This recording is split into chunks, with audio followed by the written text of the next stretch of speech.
There's been a lot of talk about the Spelljammer coming out for 5e and how it is not living up to expectations. I want to make a video talking about that and basically asking Wizards of the Coast, why do we have to constantly fix your game that we're giving you money for?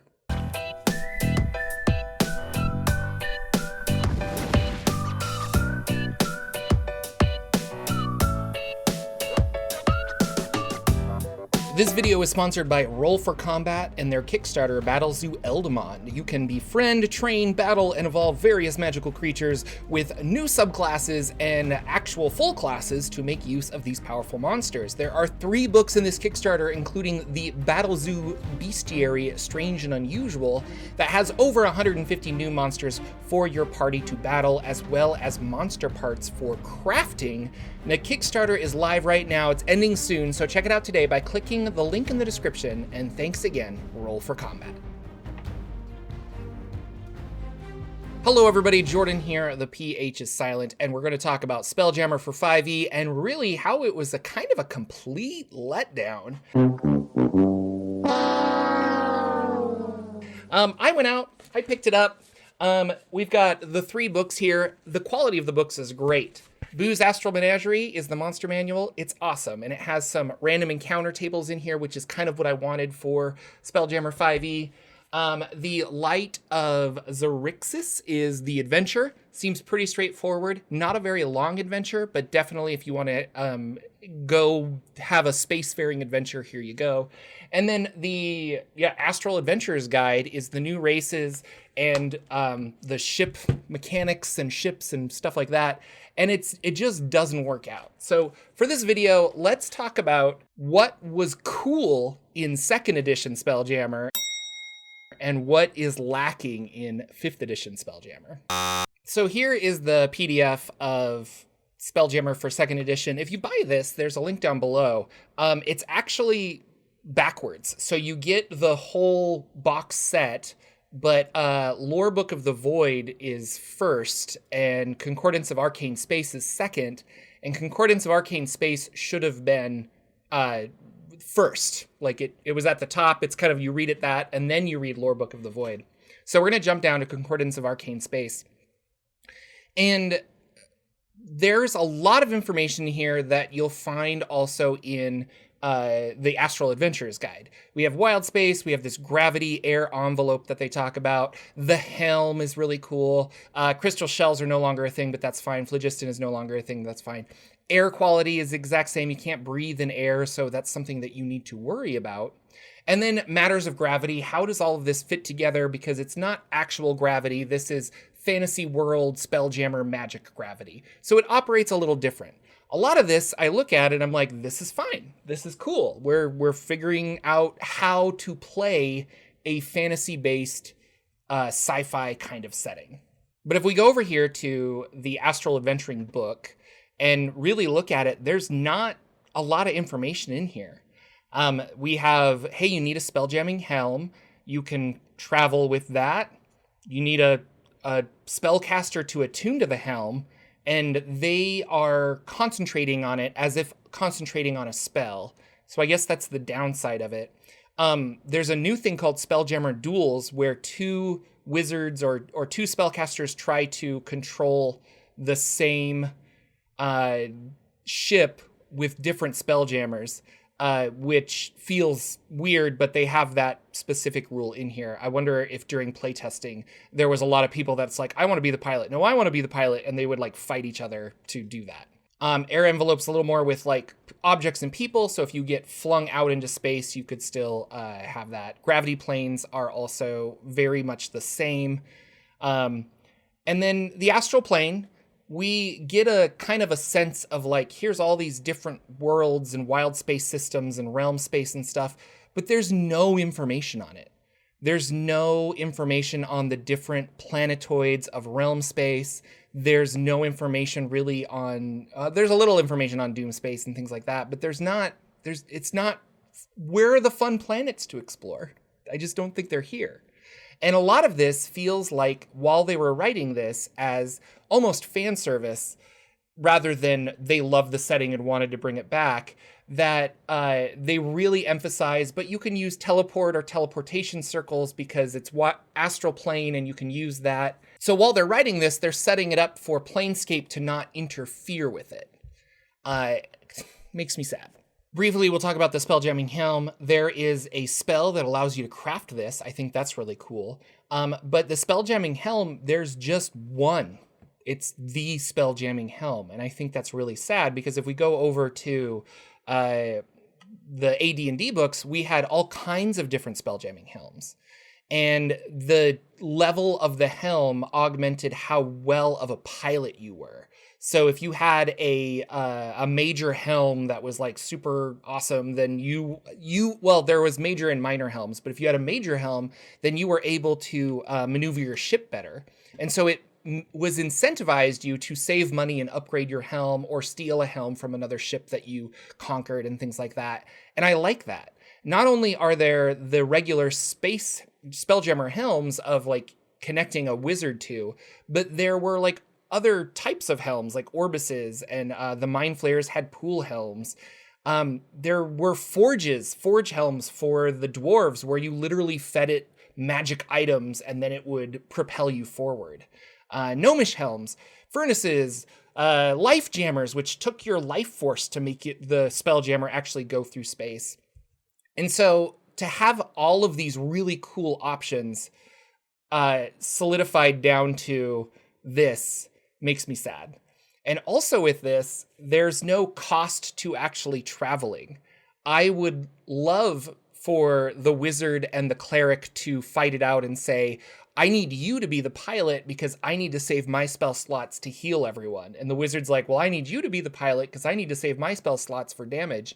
In AD&D 2nd edition, you needed to spend spell slots to maneuver your ship in unexpected ways. And that is also gone from 5e. It's very much part of 5e design to not have something cost you or not have something be detrimental, because they think that that's not fun for 5e design. But there is tension there because there is a point where we can't just hand everything to the players. Them making difficult decisions is part of the game, in my opinion. Part of the fun of Spelljammer is creating your own systems or randomly generating this. And this was a huge letdown where it says a typical wild space system has a sun and other things. So use Doom Space and Xerixis Space as an example that's in the adventure, and you can make your own.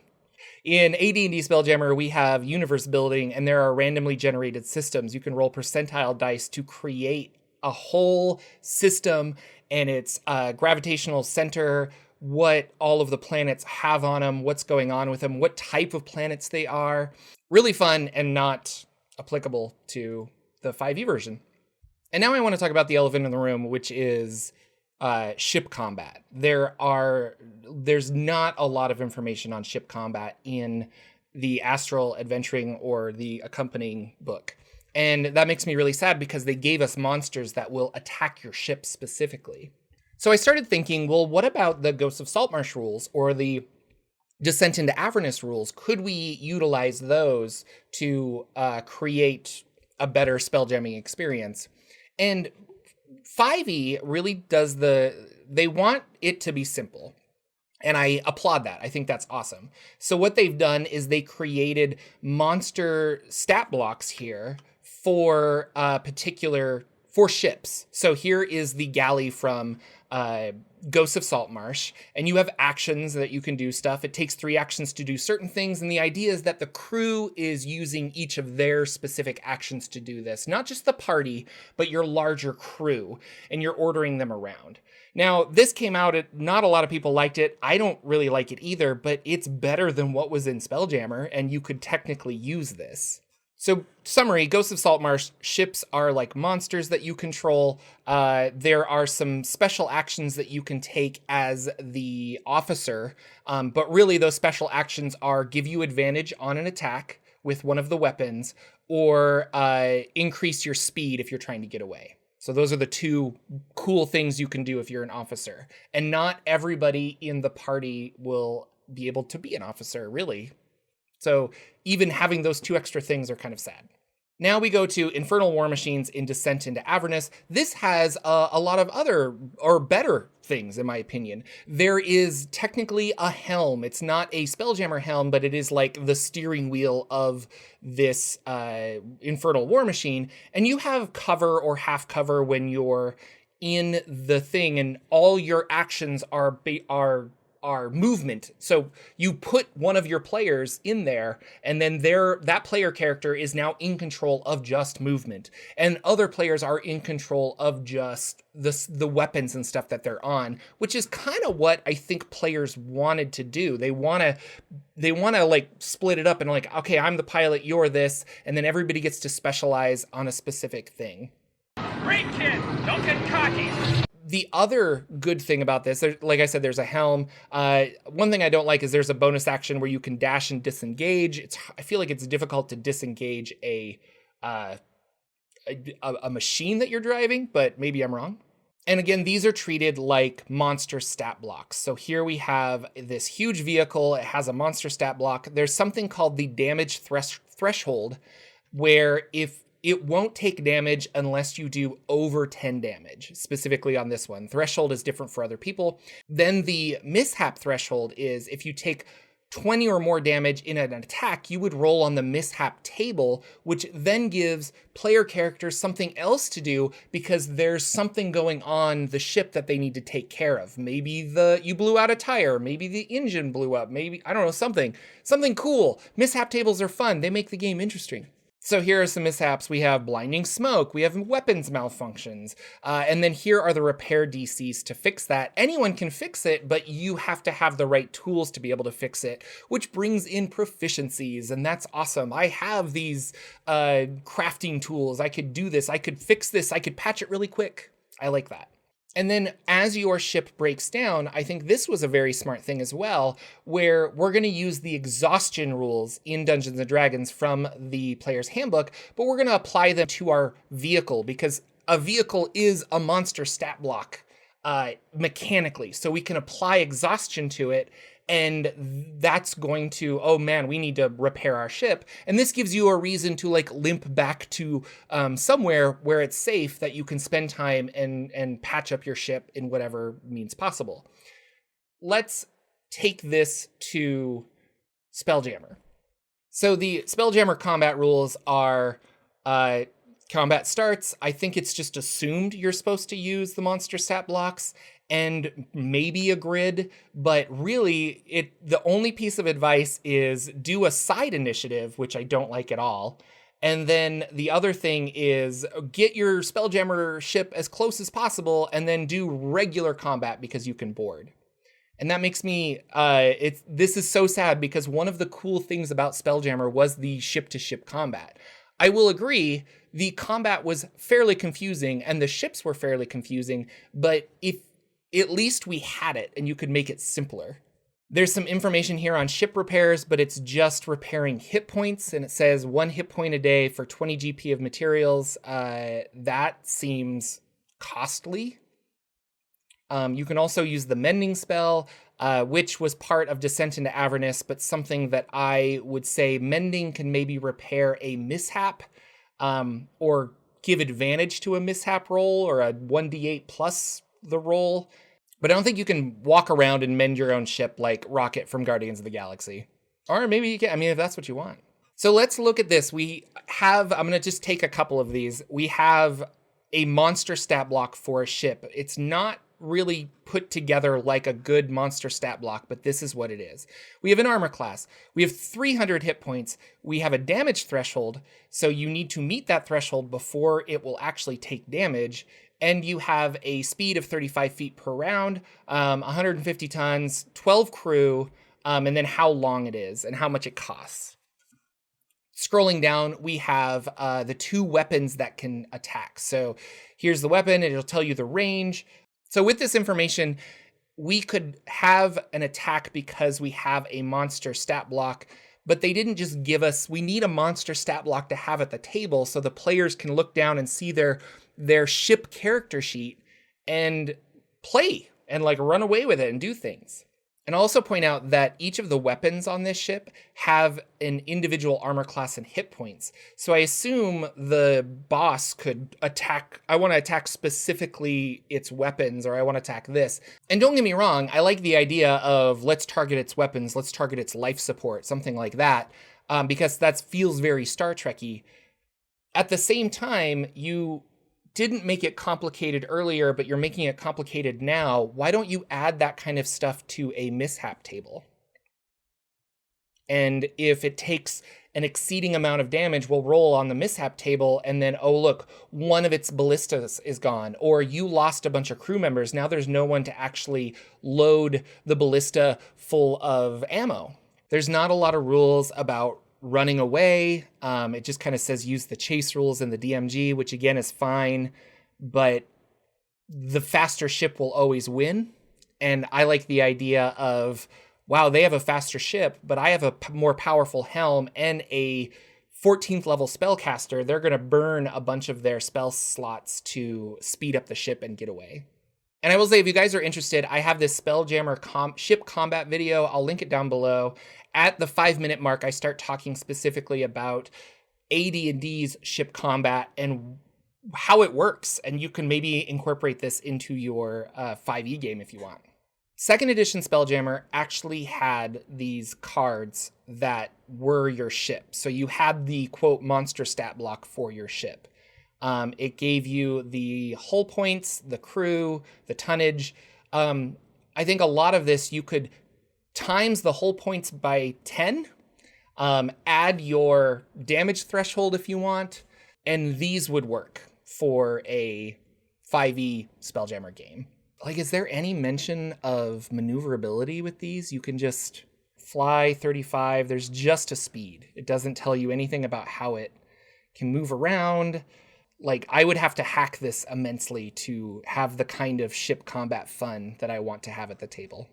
Kind of a ranty video, but it's so sad that this was hyped up for so long and we kept Spelljamming confirmed, and it was this running joke to actually get Spelljammer for 5e and then have it be a complete letdown in the ship mechanic side, which arguably is what makes Spelljammer. Like, it's not the ooze race, it's not the Rock of Brawl. Like, I don't think it's those iconic setting or iconic locations and races and stuff. Really, it's the fact that you're flying around in a ship, that you're in space doing all kinds of cool space stuff, landing on planets. Why isn't there a planet generator in this? Why can't I like roll a bunch of dice and go down and say, okay, yeah, it's a green planet and it's full of plasmoids, and oh, they are worshiping a beholder as a god. Like, why isn't that in there?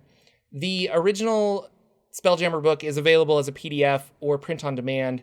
If you want, I feel like a lot of that stuff could be incorporated into your 5e game. It is just sad that you paid $60 or $70 for these books for a game and a system that is largely incomplete.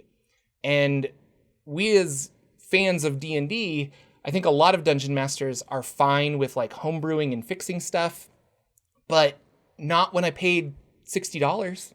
Like, not when I paid a bunch of money for wizards to do the work for me. Like, it's their game. They're supposed to give me the rules that apply to 5e. And I am reading this and I have to fix everything to make ship combat work. And that's really sad. There is a lot of cool things in 2e Spelljammer that I will personally be taking if I run a 5e game. But not everybody has that insight to go look through older editions or the time, or really, like, why would they need to? Because I bought the Spelljammer for 5e. Everything to run Spelljammer should be right here. I shouldn't be looking in Descent into Avernus to find some better ship mechanic rules so that I can apply those to my 5e game. This does not give me high hopes for Planescape coming out in 2023. I'll eat my words if it's amazing. We'll see. But if this is the kind of detail they're putting into their campaign setting books, I don't think I'm interested in the Dragonlance book. I don't think I'm interested in Planescape. And that's really sad because Spelljammer is awesome. Planescape is awesome. I would love to have a detailed, fun setting. You know what was a really good setting book for 5e? Eberron. This has everything I need to run a 5th edition Eberron game. It has many more pages than the 3 of those books combined for Spelljammer. It has all kinds of information on political factions and cities and locations and like a mini adventure and all this great stuff. And it is like how many pages? 320 pages of awesome content, of monsters, of all this stuff in here. And I can take that with no previous Eberron knowledge and run an Eberron game, and that's great. This, I could maybe run a Spelljammer game that would not feel like a true Spelljammer game in that sense. So 192 pages of Spelljammer content. We could have easily got an extra 2-3 pages of ship combat rules. That would have been great. I like the monsters in here. I think the monsters are really creative. I think it's really awesome. The adventure, from what I've read so far, I kind of skimmed most of it because I don't plan on running it, looks enticing. It only takes you from levels 5 to 8 or 5 to 9, so it's not an amazingly long adventure, which I like hats off. I think we need more smaller little adventures like that because it makes it more accessible to start and finish an adventure. But for a cheaper price to get this, and the only thing, I add a $10 DM screen to it, and it's now the same price as the other one, but this one has way more content, way more usability for 5e. We shouldn't have to fix your game, Wizards of the Coast. We shouldn't have to fix your game if we're paying money for it. I wonder how many space combat rules are going to come out on the DM's Guild, and then people will be happy that they have the correct rules or like better rules to run ship combat, but you then paid more money to Wizards of the Coast for somebody else to fix their game for you.